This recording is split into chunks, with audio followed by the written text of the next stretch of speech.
So welcome to the October gathering of Crediton Library's monthly history talks. It's lovely to have you back with us if you've been before, and welcome if this is the first of these talks that you've been to. We try and have a talk every month on a Friday afternoon at this time online from different people around the world on different subjects. And today our speaker is Dr. Francis Young, who is with us here in the UK.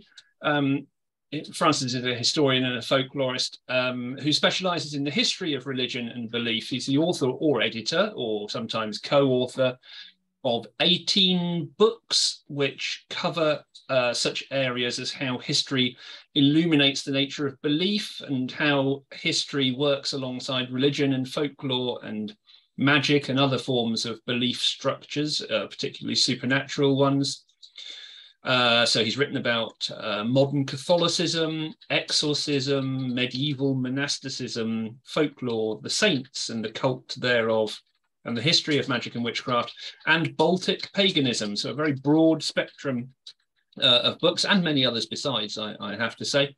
Francis is also a professional indexer and a translator who specialises in medieval and early modern Latin, areas which I have grilled him about more than once, I think, on Twitter when I've been trying to work something out myself.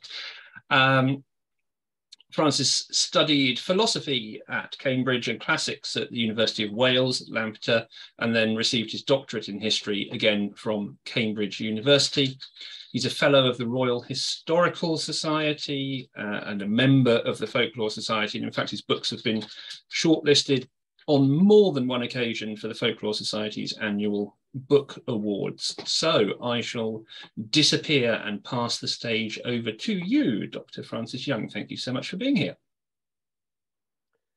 Thank you, Mark. And thank you so much for inviting me to speak to Crediton Library in a virtual way. I'm just going to share my screen now so that you'll be able to see the slides that I'm going to be using this afternoon. So hopefully you can now see there an image of somebody engaged in nefarious magical activities. So the theme of my talk this afternoon is magic and politics in British history. This is something which I've written about on a number of occasions, most notably in two books, which hopefully you'll see on the screen in a moment. A book called Magic as a Political Crime, which came out with Bloomsbury in 2017, and a book called Magic in Merlin's Realm, and that came out with Cambridge University Press just this year, March 2022. And both of those are available from good bookshops and good websites. Those books really are a little different in focus. So when I began this area of investigation, I was primarily interested in the theme of treason. You'll notice that the subtitle for Magic as a Political Crime is A History of Sorcery and Treason. And I was interested in treason because one of my areas of interest is the history of English Catholicism after the Reformation. And of course, Catholics were frequently being accused of and tried for treason. And so that's how I became interested in this idea. And I became aware that there were lots of people who were accused of committing treason via acts of magic. And it didn't seem anybody was really taking this seriously. But as a result of writing that book, I then became aware that there was a need for a much broader survey of the general entanglement of magic and politics in British history. And one of the reasons why I came to that conclusion was the events of February 2017. Now, this was just as Magic as a Political Crime was going to press. And I did actually have time to include a note in the text of the book, but without much analysis, because it was literally just happening then. And this was when there was a lot of publicity about the hashtag #BindTrump. And it was in the US primarily that people were claiming to use witchcraft or claiming to use magic of some kind against Donald Trump. And this suddenly sort of struck me as extraordinary. I'd spent a couple of years writing this book that was all about how these things had happened in 16th and 17th century England. And suddenly it seemed that people were engaging in these ritual practices that were very reminiscent of what had been happening in early modern England. And I think since then, we've seen it in other countries as well. Today, you see a similar kind of thing going on in Russia. You see a similar kind of thing going on in Ukraine. that there the kind of the struggle has this spiritual dimension for some people, that they look at this through the lens of magic and witchcraft. So this kind of stuff is not entirely in the past, and hopefully today that's one of the things that I'll be able to demonstrate, that this is something that remains potentially relevant in the present day. But let's start by looking at what we actually mean by magic. Now, if you are in this trade, if you're somebody who studies the history of magic, if you're somebody who is maybe an anthropologist who looks at the theme of magic, then, or if you've ever studied this at any level, you'll be aware that this is one of the most controversial and chewed over questions. What is magic? What's the definition of magic that we're going to use? And I kind of got round that in Magic in Merlin's Realm by using the word occult. And the word occult is rather easier to define than magic. Occult simply means, in its literal meaning, anything that's hidden. So any kind of, in this case, a system of knowledge or a system of thought or an ideology or some kind of method that is hidden in some way, a form of hidden knowledge. And in the Middle Ages, people had their own views on how magic should be defined. It's something that was very much debated by scholastic philosophers. We in our own time have our own view about how magic is defined. Some people might use magic as a pejorative term. They might talk about magical thinking, but that can just mean anything that somebody doesn't like, any way of thinking that somebody considers to be irrational or unacceptable. So I think it's rather perilous to come up with any kind of definition. But all I'll say here is that in Magic in Merlin's Realm, in my work, I have tended to look at those forms of knowledge that came into England from the 12th century onwards, mainly, largely from the Arab world, sometimes from the Jewish world. They were forms of thinking which were secret. They required special skill in order to become a master of those ways of proceeding. But they included things like alchemy and astrology, which incidentally were not really considered magic by people in the Middle Ages, although we today might consider astrology and alchemy to be magic. But they also included what we call natural magic. So if you look at the top of the illustration that's on the screen, you can see the moon and the stars. And some people believed that it was possible to draw down the influences of the moon and the stars and derive their powers, almost like a kind of astrology, but astrology that you could manipulate here on Earth. But the primary form of magic, when we talk about magic in the Middle Ages, magic par excellence, if you like, was necromancy. And that's what the man is doing at the bottom of the picture. So he's drawn a circle and he has read from a book, conjurations, words of power, and those words of power have summoned a demon or a spirit of some kind. It's not always a demon, sometimes it's an angel, sometimes it's a fairy, but a spirit has been summoned by words of power, and then the magician draws the circle, and through that circle he exercises authority over that spirit. So that is perhaps the paradigmatic form of magic that we think of when we think of medieval magic, but it's by no means the only thing. And then of course we've got witchcraft. Witchcraft being something which is much more of the ordinary people, or something practiced by women, or practiced by people who are at the edges of society, or not at the center of networks of power. So magic can have lots of different meanings, and we certainly can't get bogged down into a discussion of what they might be, but just so that you've got a kind of general idea of what we're talking about. Now, I've already said the name of Merlin. Merlin is an absolutely key figure when it comes to considering magic in Britain and magic in British history. And I say Britain deliberately because, of course, Merlin is a British figure. He's not an English figure.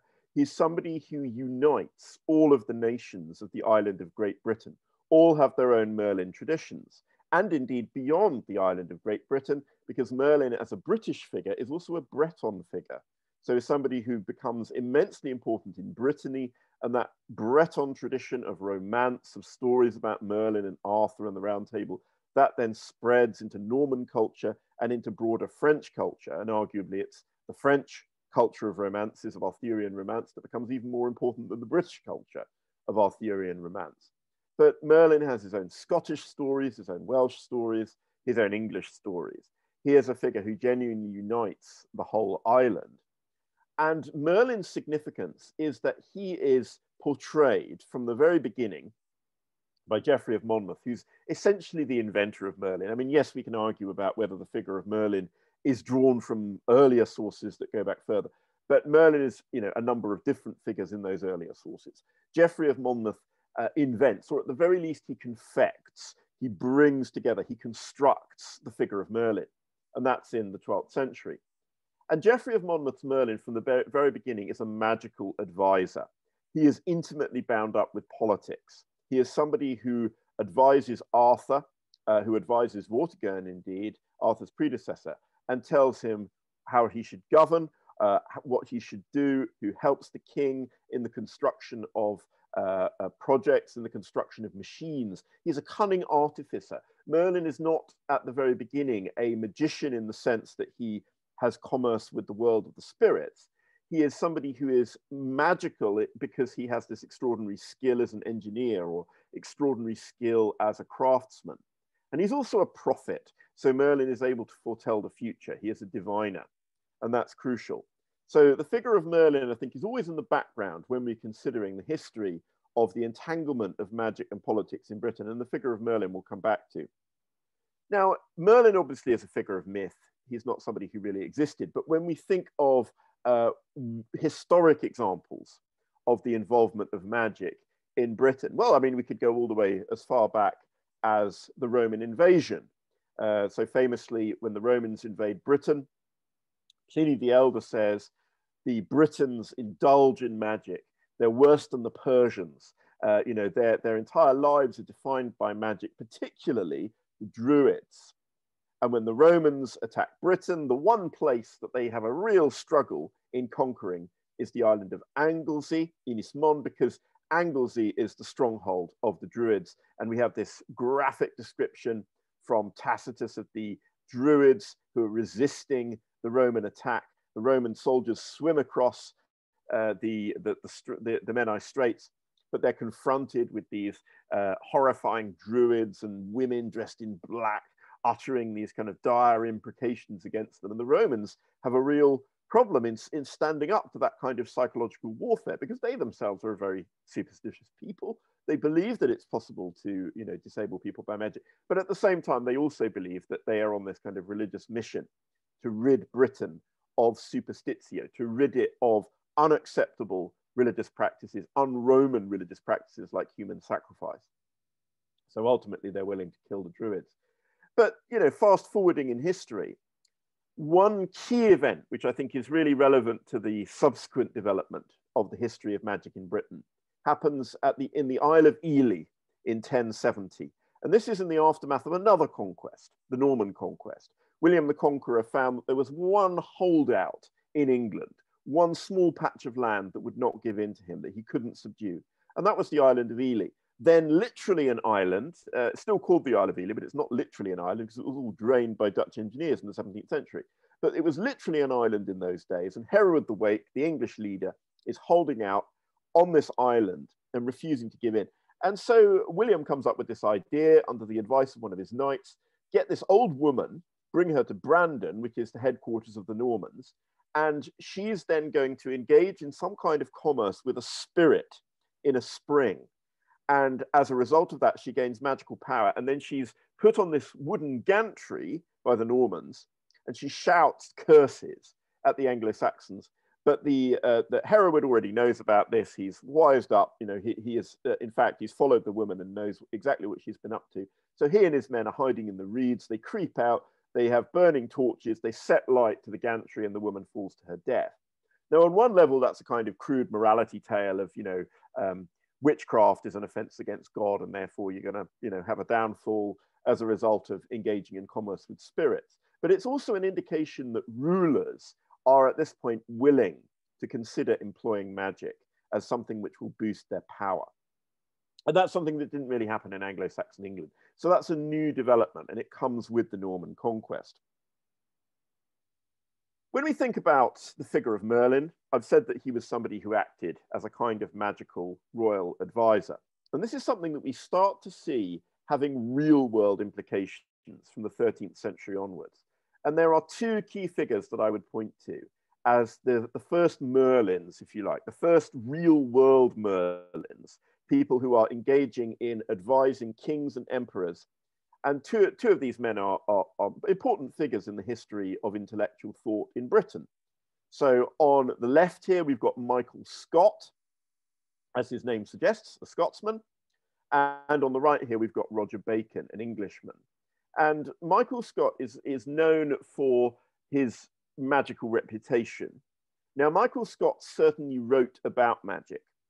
He believed that magic was efficacious. Whether he himself was actually a practitioner of magic, whether he was really capable of all the magical feats that were subsequently attributed to him in folklore is very doubtful. But this is something that often happens in history, that somebody could get a reputation for being a magician just by the act of writing about magic. Sometimes even if they wrote against magic, if they said, magic is bad, don't do it, even by mentioning the word, they could get themselves a reputation for being a magician, because obviously a lot of ordinary people wouldn't read what they actually wrote. They would just know that the person had an interest in magic. And so Michael Scott seems to have fallen into that category, although I think there's a bit more to it with Michael Scott than that. He ends up in Sicily. So he's part of that kind of very international network of scholars in the 13th century. They all speak Latin, and therefore they can go anywhere they want in Europe, anywhere in Christendom. So he ends up at the imperial court in Sicily. And then you've got Roger Bacon. And Roger Bacon ends up as an advisor to Henry III, a magical advisor to Henry III. And Henry III is responsible for making, or commissioning rather, a remarkable magical artifact. And this is a magical artifact which is normally hidden from view, but is in a very, very prominent place in our country. And that's to say, it is in Westminster Abbey, located directly underneath the coronation chair. So St. Edward's chair, where the monarch is crowned. So in a few months' time, we're going to see the coronation of King Charles III, and it will be on top of this mosaic. I call it a mosaic. It's not really a mosaic. It's actually a cosmotesque pavement. And that means that it contains elements of mosaic, but it's also made of bits of marble and inlaid stone and things like that. And it's of a typical kind, which is very popular in the Byzantine world, very popular in the Carolingian world. But this particular one was designed by a monk of Westminster Abbey and has an inscription on it that states specifically that it's a microcosm. It's an attempt to portray the cosmos itself. Now, the aim of that may have been, by portraying the cosmos and placing the throne on which the king is crowned at the moment of coronation, right at the center of that, is a form of natural magic. In other words, you're trying to draw down the astral rays from the stars in order to bring that power into the king at the moment of coronation. And one thing that lends plausibility to that explanation is that all coronations, certainly up to the coronation of Elizabeth I, possibly even afterwards, but Elizabeth is the last one I know of, were astrologically determined. In other words, an astrologer would be asked for his advice to say, what's the best day on which the coronation should take place?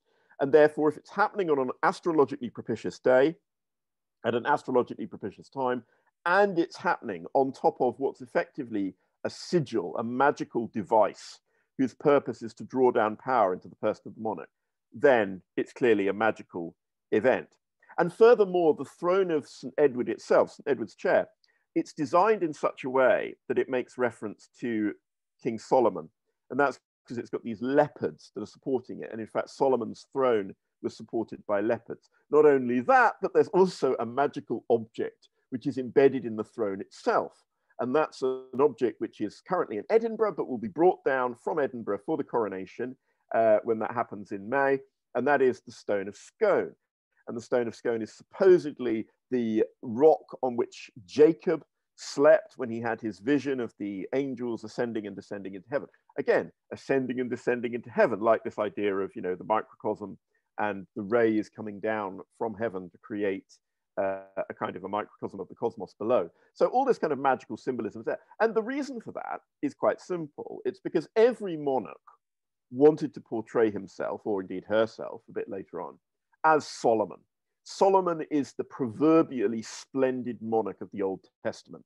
But he's not only splendid because he's very wealthy and he conquers and creates an empire and builds the temple. He is also, in Christian apocryphal tradition, which is very powerful, he is a commander of spirits. He is a conjurer. He is someone who is in possession of secret wisdom. The wisdom of Solomon is absolutely proverbial. And this is something that a lot of kings come to be drawn into. Now, some things that we associate with medieval kingship, we might not consider to be magical at all, but they had somewhat occult connotations at the time. And one of those is the creation of gunpowder. Now, gunpowder arrives in England during the reign of Edward III in the 14th century, and the Tower of London has an armory, and therefore it becomes this kind of experimental lab, if you like, a sort of Porton Down of the 14th century, in which gunners and alchemists and people who are putting together new recipes or new designs for weaponry are experimenting with this kind of thing. Gunnery was very much at this time considered to be quite a nerdy pursuit. It's something which, you know, we might consider to be rather macho today, but then it was something which you had to have learning in order to engage in this. It's something for which you need to have certain qualifications. And one of those would be being an alchemist. So alchemists are often in the Tower of London, helping with the construction of gunnery, with the development of this new form of weaponry. Now, one king who I would associate above all with this kind of activity is Richard II. Richard II is a very interesting English king, a very tragic figure in some senses, but in many ways a warning from history about what can happen if you become a little bit too obsessed with magic. And one of the arguments that I made in my book, Magic in Merlin's Realm, is that one of the chief dangers of magic, if you're a ruler, is not so much that you become invested in magic and then it doesn't work, because after all, whether it works is in the eye of the beholder. That's a matter of interpretation. But that you become so invested in magic that you become a kind of magical quietist.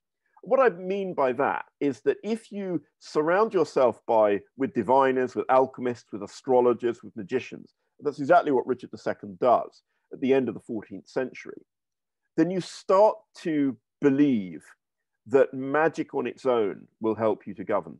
And you start to forget about the actual business of government. And the actual business of government in the 14th century, you've got to get your nobility on side. You've got to convince people to support you when the chips are down. You've got to build this coterie of loyal men. And Edward III, who was Richard II's grandfather, understood that very well. And so he creates this chivalric order. He creates the Order of the Garter. He keeps giving rewards to all the most loyal nobility. And he has a very successful reign, broadly speaking. He manages to keep a lot of people on side. Richard II is young, he's inexperienced, he's absolutely convinced of his own splendor. He's convinced of his own wisdom. He sees himself as this second Solomon. He identifies himself with the Magi, the kings who come to bring gifts to Jesus and predict the birth of Jesus by looking at the stars. And that's the reason for that is that he's born on the 6th of January. He's born on the Feast of the Epiphany. And so he's got this obsession with his own kind of magical power. And of course, what he fails to notice is that his cousin, Henry Bolingbroke, who has a claim to the throne in his own right, that Bolingbroke is in fact plotting against him, that Bolingbroke is building up a coterie of followers, is doing exactly what you need to do in the late Middle Ages if you plan on seizing the throne. And by the time that Richard II realizes what's going on, it's too late. He's been deposed, he's in the Tower of London, and he's being starved to death. And so he has a very unhappy end, partly because he had given himself over to magic. Now, I've talked about magic as being something rather negative up to now. I've talked about, the idea of people committing treason and using magic. I've talked about the way in which kings could be deceived by, magic and end up relying on that a bit too much. But magic also has, very positive aspects for the English monarchy. And it becomes something very, very useful. This is another development that takes place during the reign of Edward III, so Richard II's grandfather.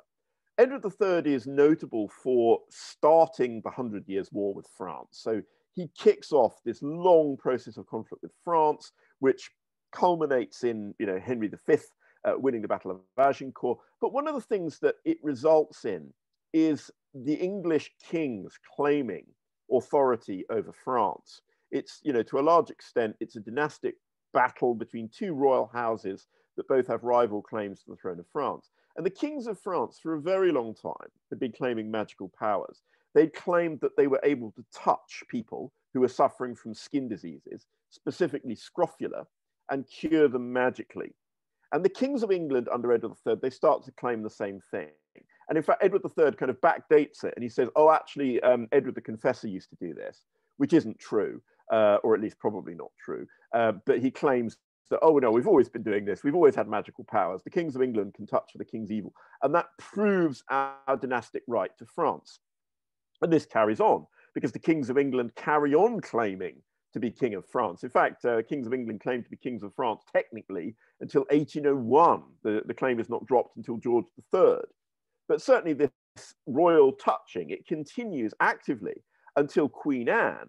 And so you've got magic there at the heart of the English monarchy. And interestingly, it leapfrogs the Reformation, because a lot of the more magical aspects of faith are done away with at the Reformation, with the imposition of this rather more austere form of Christianity in Anglican Protestantism, but not the royal touch. The royal touch carries on because it's a royal thing. And if it's a royal thing, then it has to carry on. But magic was also used as a political tool. One good example of magic being used to get one over on somebody in the 15th century, perhaps the most dramatic example, was the downfall of Eleanor Cobham. Now, Eleanor Cobham was the wife of Humphrey, Duke of Gloucester, a really important figure in between the 1420s and the 1440s. The reason for that was that the king at the time, who was the son of Henry V, Henry VI, Henry VI is a boy king.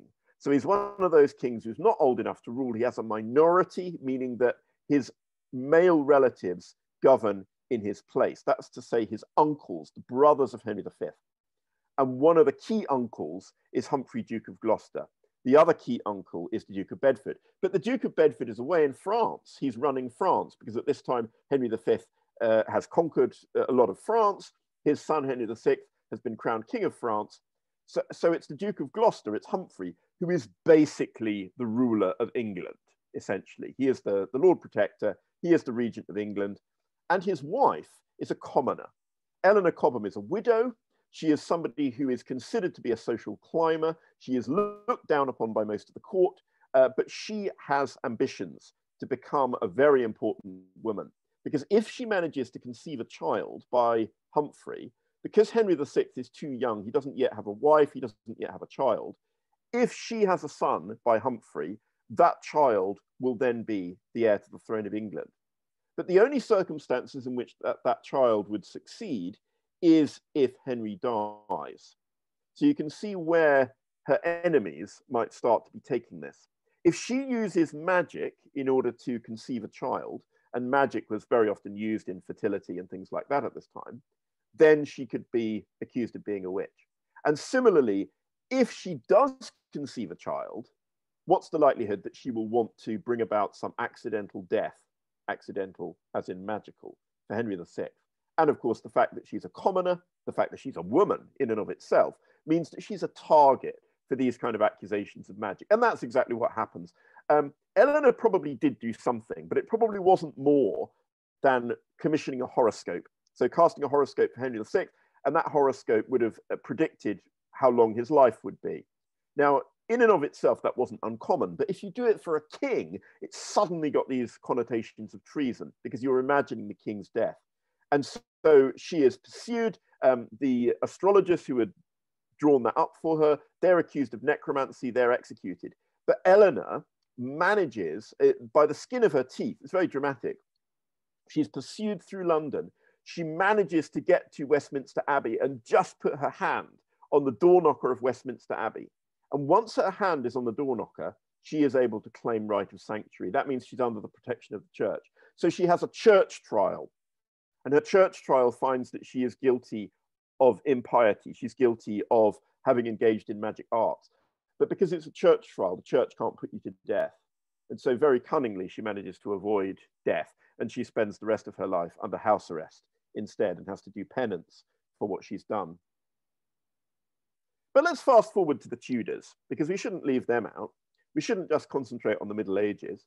When it comes to the Tudors, the most important of magical advisors, The ultimate Merlin, really, when it comes to historical Merlins, is John Dee.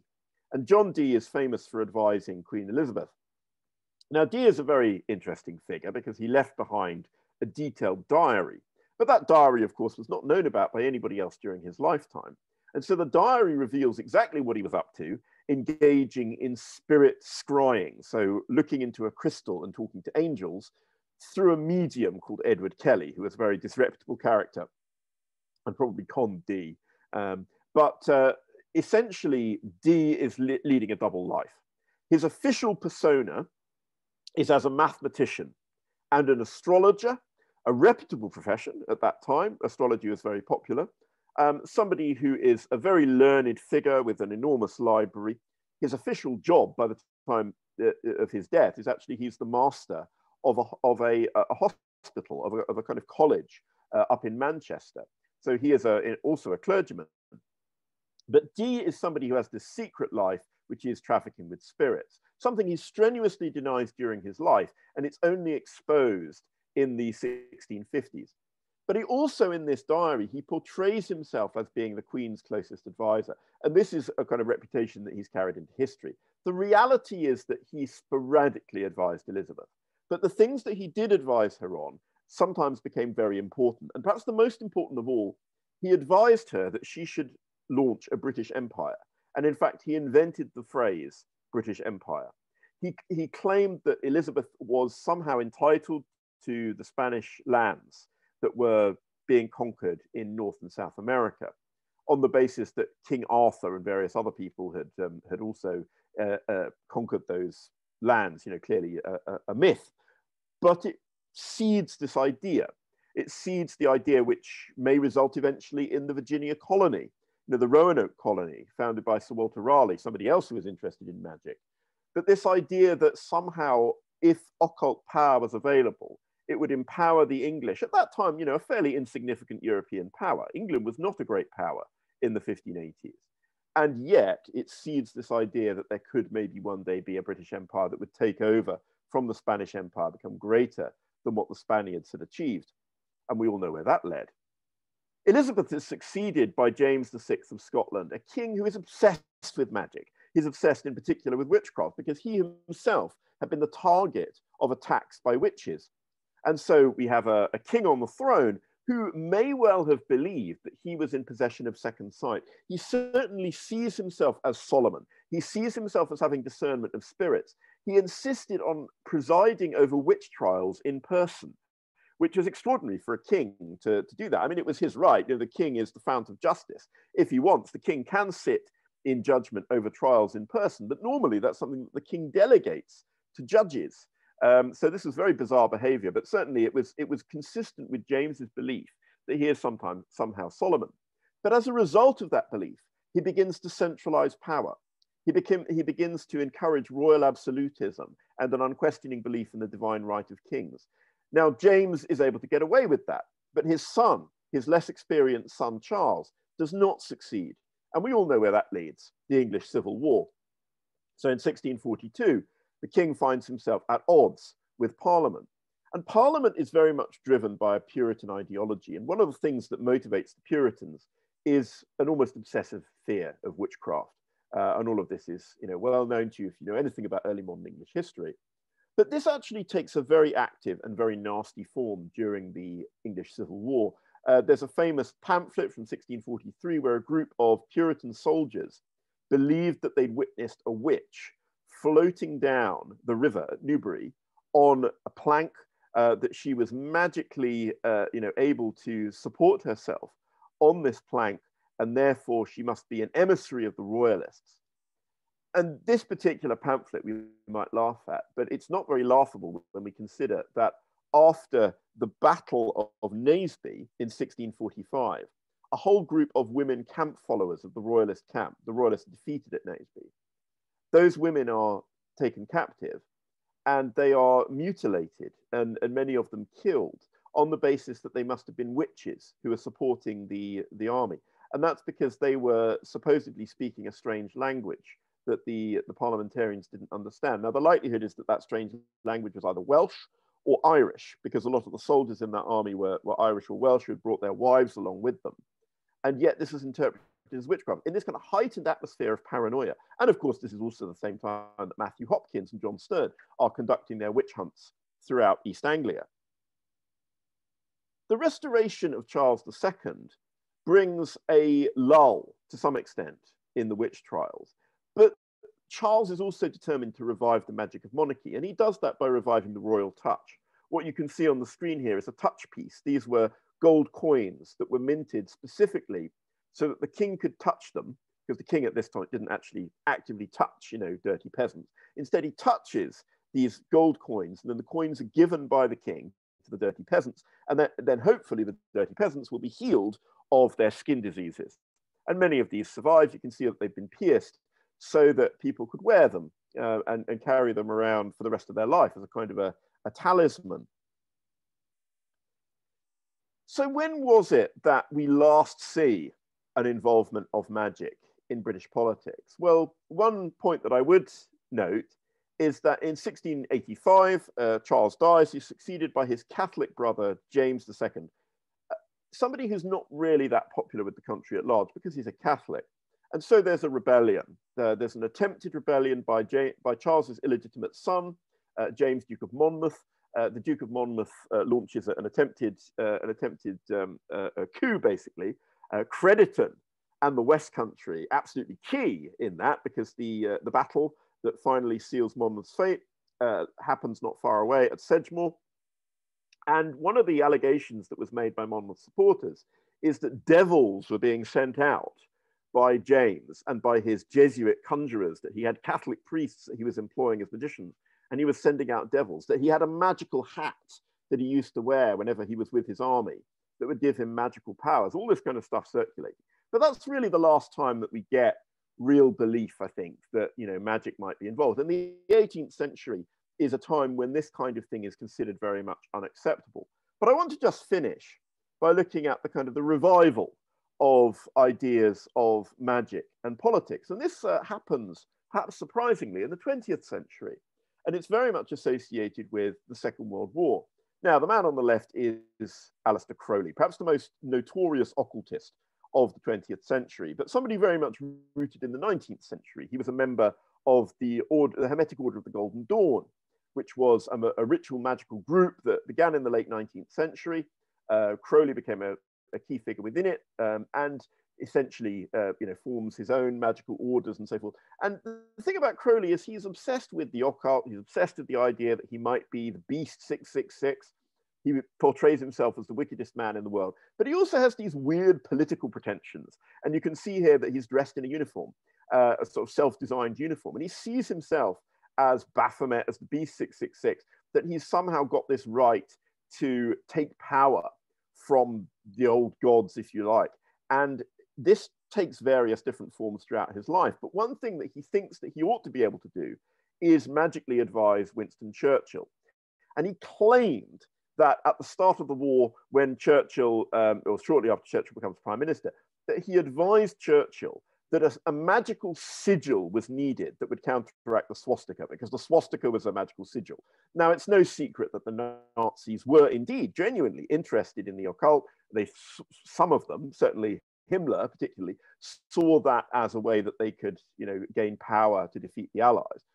And so it's not entirely implausible to say that, the swastika was imbued by many Nazis with magical significance. They considered it to be a magical symbol.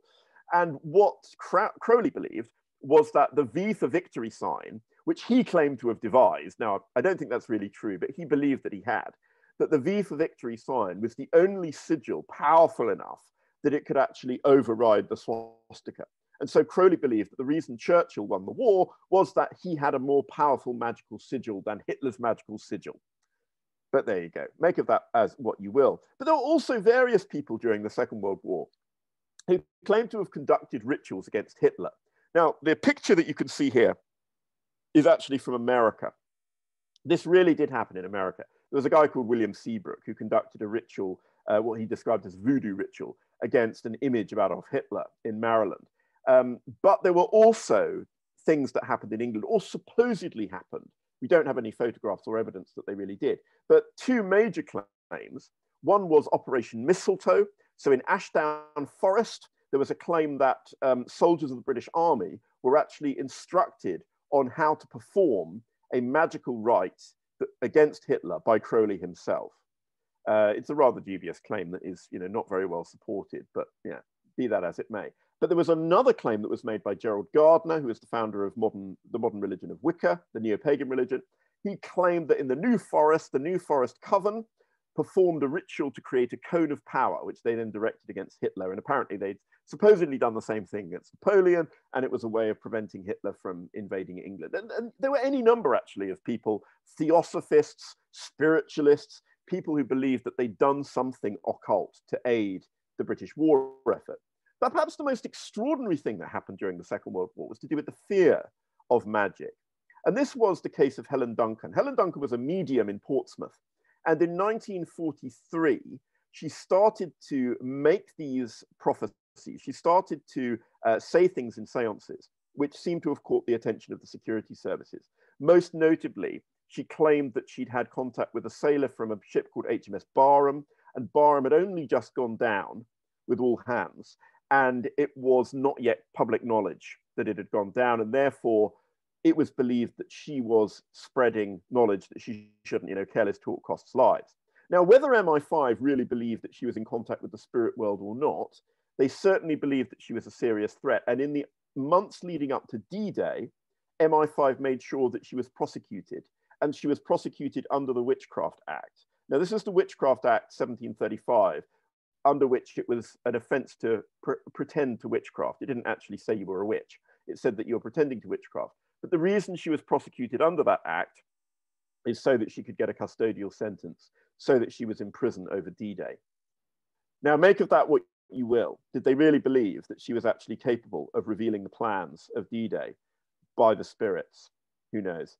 But anyway, that's perhaps one of the last notable occasions when we had the involvement of magic in British history. But I'm going to stop there because I want to leave some time for questions. But hopefully that's given you a bit of a flavor of the kind of incidents and events by which magic has become entangled with politics in British history. Thanks very much. Marvellous. Thank you, Francis. That's a whistle-stop tour there through much of our history in 45 minutes or so. Much food for thought. Maybe you do have questions. I certainly have questions. If you have questions, do drop them into the chat window. I'm just going to give Francis a minute to catch his breath before we move to questions. Whilst I do that, I will just let you know a couple of things. One thing is to remind you that this event is staged by Crediton Library, which is part of Libraries Unlimited, a charity which looks after libraries across Devon and Torbay. Your entry here was by donation if you chose to do so, or it was free if you needed it to be free, or for any other circumstances. If you do want to make a donation to the library service, I've just dropped a link in the chat there. This is by no means obligatory, but there is a support link there if you want to find out more about the work of the library service in this area and support what we do.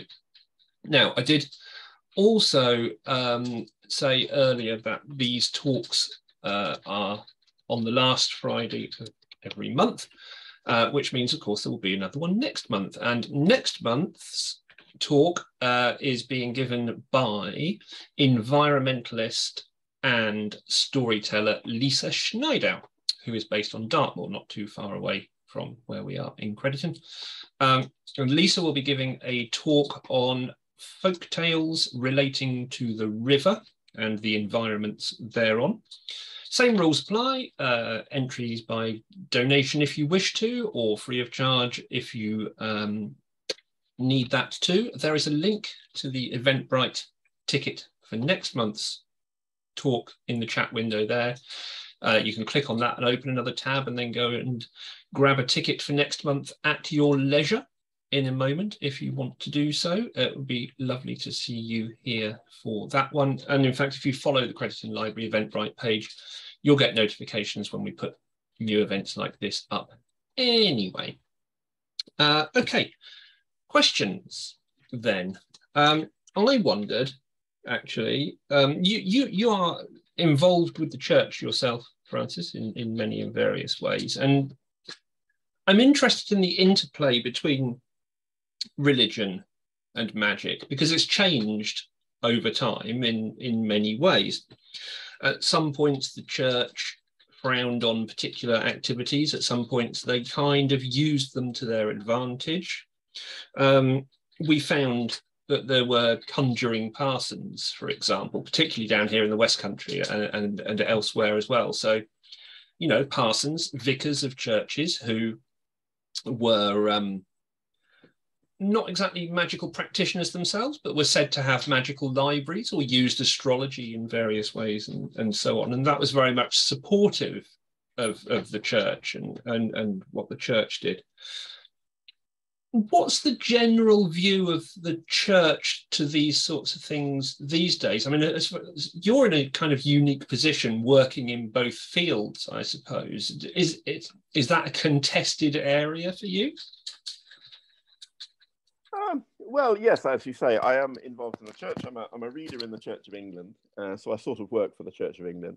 I mean, for me, this is an academic interest. I don't really have any involvement in, you know, these things on the part of the church. Although I'm an expert on the history of exorcism, I don't actually have any involvement in doing that sort of thing. But yes, I mean, the church does clearly have it kind of has a double bind, really, because it has to remain relevant to people's concerns. And so one of the ways in which the church does that is by, for example, offering deliverance ministry, offering that, you know, service of exorcism. But at the same time, the church doesn't want to encourage credulity. I mean, the Church of England has never been a particularly fervent church with, you know, particularly outlandish beliefs or a fundamentalist interpretation of Christianity traditionally. And therefore, it's tended to be rather cautious about endorsing this sort of thing. So I think that, yeah, the church finds itself in a rather funny position because it is a kind of emergency service of last resort for people who, you know, there's things that go bump in the night, or, you know, they feel that they're troubled by demons and so forth. And yet you won't necessarily find that all clergy would endorse belief in those things. But as with everything, I mean, you'll find a whole range of belief among the clergy in demonology, or, you know, in magic, or whatever. But yeah, certainly true that, you know, the guy who really kind of revived exorcism in the Church of England in the 20th century also believed that kind of dark magicians were working against the British state. He actually believed that the general strike of 1926 was fomented by Bolshevik magicians in the Soviet Union. So there is this kind of streak of paranoia that you occasionally encounter, even in the Church of England. But yeah, it's not real. I don't think the church is really these days dealing very much with magical threats to the state, or at least not that I know of. There's a question here in the chat from Valerie, who asks, do you regard remote viewing as magical? That's a really interesting question. Thank you. Yes, I think there's so many things, aren't there, that have been talked about, particularly since the 1960s, like remote viewing, telekinesis, telepathy, all of these things, which they tend to be kind of fringe science, some might say pseudoscience, which we tend not to use the word magic for. And I think that one reason that we're a bit coy about doing that is because as soon as you call something magic, there's a large constituency of people who will no longer take you seriously. There's a large constituency of people who just find anything that's called magic, it must be ridiculous and laughable and so forth. Well, you know, for me as a folklorist, I have the opposite response. You know, I only become interested as soon as, you know, somebody calls it magic. But I think there is a long tradition, and it goes back to Mesmer. You know, it goes back to the late 18th century, where people who effectively were occult practitioners, they were people who were claiming a special kind of hidden knowledge of the powers of nature, but they didn't call themselves magicians. They portrayed themselves as scientists. Now, I don't know whether, you know, there's anything in remote viewing or telekinesis or telepathy or anything else. I don't know whether there is anything in it or not. That's not my field. But certainly, yeah, there are those who see these things as being very much part of nature. So they are something which science has not yet evolved to truly understand. But there are those who see these things as being more supernatural. And I think this comes down to a kind of unresolved debate within our society about what the limits of the supernatural are. What's the difference between the supernatural and the parapsychological? What's the difference between magic and fringe science or unaccepted science, if you like? And I don't have any answers for that, but I certainly would see it, as a folklorist, I would see these things as being part of a continuation of an occult tradition, but under a different form. Yes, of course, and also as a folklorist myself, I would back it up and say, it's not actually our area of interest if these things do exist or not. We're not setting out to try and prove or disprove anything. We're interested in how people work with these ideas and how these ideas move around and so on. So yeah, absolutely. Here's a cracking question for a Friday afternoon from Amelia in the chat, who asks, thank you, fascinating work, particularly the historical link between concepts of magic and sovereignty. Please could you add on about it how or if they intersect and evolve in philosophy and the Kantian idea of the League of Nations? Thank you. Yes, I think sovereignty is an idea with magical elements to it. I mean, I think anthropologists have been working on this for years and years. The sort of the magical thinking, to use that term, that lies behind the idea of sovereignty, which, to a large extent is a construct, it's a social construct. I mean, so many things are social constructs, of course. Society itself or money is a social construct or whatever. But I think what's different about sovereignty is that it's something which is invested with an aura of magical significance, as though it has a power greater than the parts, if you like, which compose it.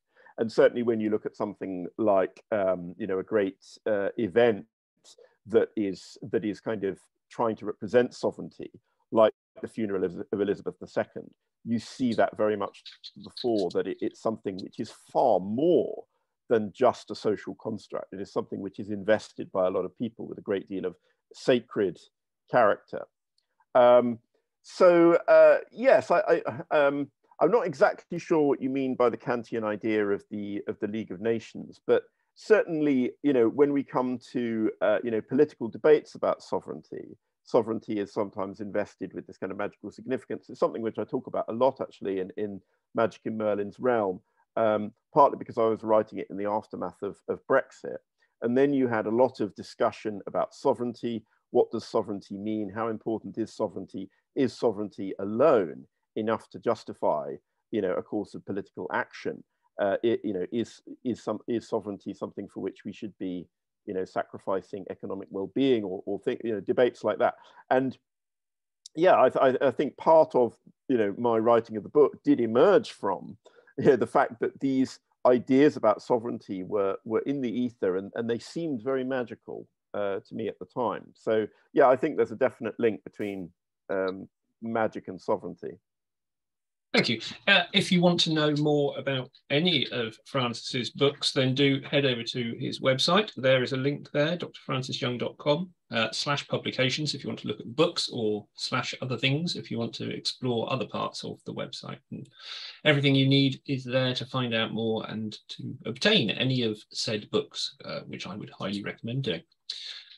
Gary points out that in A Dictionary of Omens and Superstitions by Philippa Waring, it says in this book that the V sign used by Winston Churchill says that the two fingers represented the devil's horns. If the V sign was used pointing downwards, it would force the devil back into hell. Apocryphal folklore, true folklore, if there is such a thing, your view? I haven't heard that one.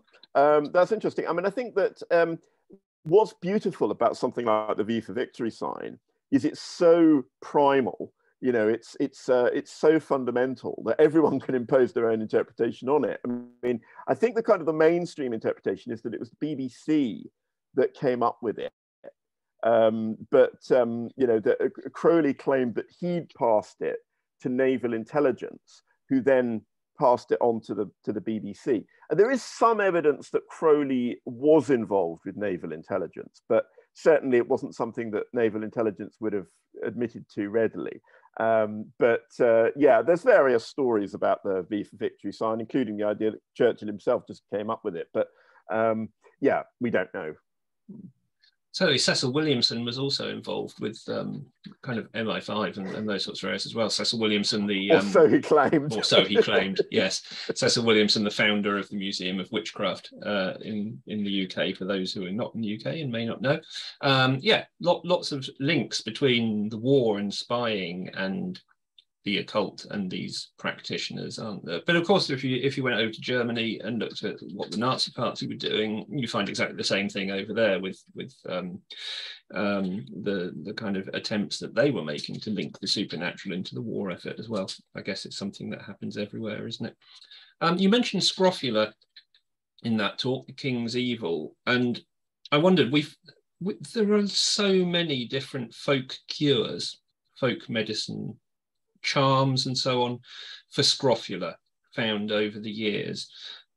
And I wondered do you think that the reason that there are so many cures, in inverted commas, for scrofula in terms of folk medicine is because it's linked to sovereignty, and therefore the more kind of ideas formed around that than maybe other diseases or so on? Yeah, that's interesting. I don't know. I mean, I think that what's significant about scrofula is that my understanding is that it's certainly in the early modern period, in the Middle Ages, it's not something that was particularly well defined. It tended to apply to pretty much any skin disease. A lot of people in medieval and early modern England had skin diseases, and those skin diseases were various. They were also intermittent. And therefore, if you're going to make magical claims about being able to get rid of a particular disease, you're probably not going to go for the plague. You're not going to go for something which is very likely to kill people or very unlikely to, you're not going to claim that you can grow people's limbs back or whatever. You're going to go for something which might disappear of its own accord. I don't know whether that's too cynical an explanation, but certainly, when it comes to, skin diseases, skin irritations, there's something which, are pretty sporadic. And so, a lot of people would therefore go to these touchings. Thousands of people at a time would go to them. And therefore, a not insignificant proportion of those people would have their symptoms disappear immediately afterwards. So you can quite easily see how, therefore, confirmation bias, the fact that people tend to report positives rather than negatives, or glorify positives rather than negatives, would mean that, the king would quite quickly gain a reputation for being able to heal people for the king's evil. It's right up there with wart charming, isn't it? As a kind of, exactly. As a popular folk cure, I guess. And again, that's arguably something which is intermittent and comes and goes. So, yeah. No more questions in the chat that I can see. You've got a couple of minutes to throw a last one in if you want to. The last thing that came to my mind is I don't want to talk about Dan Brown particularly, but as a librarian, I probably should, to a certain extent, talk about Dan Brown. But what I'm actually leading to is the idea of church architecture and church iconography and the secular and non-secular versions of those. So you kind of you intimated at that a little bit with the floor underneath the coronation chair, for example, and the mosaic work there. How widespread, apart from obvious places that come to mind, how widespread is the idea of occult symbolism within our churches? I think a lot of it is open to interpretation, isn't it? I think that there are many common features between Christian symbolism and occult symbolism. Certainly in the Christian tradition, in Western Christianity, virtually all occult symbols originated as Christian in some sense. So, for example, the pentacle, which is today used by pagans, is an image which you could find readily within medieval Christian art, and it's often said to represent the 5 points, represent the 5 wounds of Christ. But at the same time, the 5 wounds of Christ in the Middle Ages are used in charms that the church would have condemned. So it circles back round. And in the same way, you know, you find imagery like St. Christopher, you know, when you walk into a church and you see St. Christopher. Well, St. Christopher is a very strange figure, you know, someone who isn't really human, who is a bridge between the beast and the human, who is this kind of, sort of almost like a nature spirit, who is portrayed as something, you know, less than human, but at the same time more than human, and is, you know, has this magical power to protect travelers and so forth. Similarly, you know, the holy water that you find in churches is something which is used by magicians. So I think it's very difficult to disentangle anything in church that is Christian from anything that is magical, because, yeah, the magic of Christian medieval Europe is essentially all grounded in what we would consider to be Christian symbolism, but used in a slightly different way, given a slightly different spin, if you like. Okay, thank you. There's a couple more in the chat that have just dropped in. We'll close things off in a minute, but we can just very quickly hop through these. There's a question from Denise who asks if you're doing any lectures or talks elsewhere. Denise is particularly interested because they're doing research on elite women and the growth of witchcraft, and want to keep looking at these sorts of angles. No, I don't have any other talks planned in the foreseeable future. Okay, no problem. Denise, drop me an email. I've put the email address in the chat because there's a couple of directions that I might be able to point you in for some of those things too. And Valerie asks whether you could please comment on the presence of labyrinths in churches. Yes, labyrinths in churches, there's a tradition, I think, since the 1970s, where these have sometimes been given an occult significance. And this is something that's very popular within the kind of earth mysteries spirituality. The most famous examples would be Chartres, for example. You've got a labyrinth there, and one of the best known ones in England is at Ely. I think most art historians and most historians of Christian architecture tend to think that these are a kind of representation of pilgrimage. So they would say that, you know, because it doesn't actually involve any possibility of going wrong, there's no kind of it's not a maze in the sense you can't get lost in it. It's just, you know, you walk it almost as a kind of prayer exercise once you get to the end of your pilgrimage. So it's a sort of microcosm of the pilgrimage itself. So I think a lot of art historians today would say that it doesn't really have any potential occult significance. Fabulous. Thank you very much. That does bring us to the end of the questions. So it just remains for me to say thank you very much to Francis for taking the time this afternoon to speak on magic and politics in British history. There has been a lot of gratitude already in the chat, but do please show your appreciation to Francis in the chat window or anywhere else that you choose to do so that it might be visible for giving that presentation this afternoon. And do pop off and have a look at Francis's website, drfrancisyoung.com, to find out more about him and his work. Thank you very much.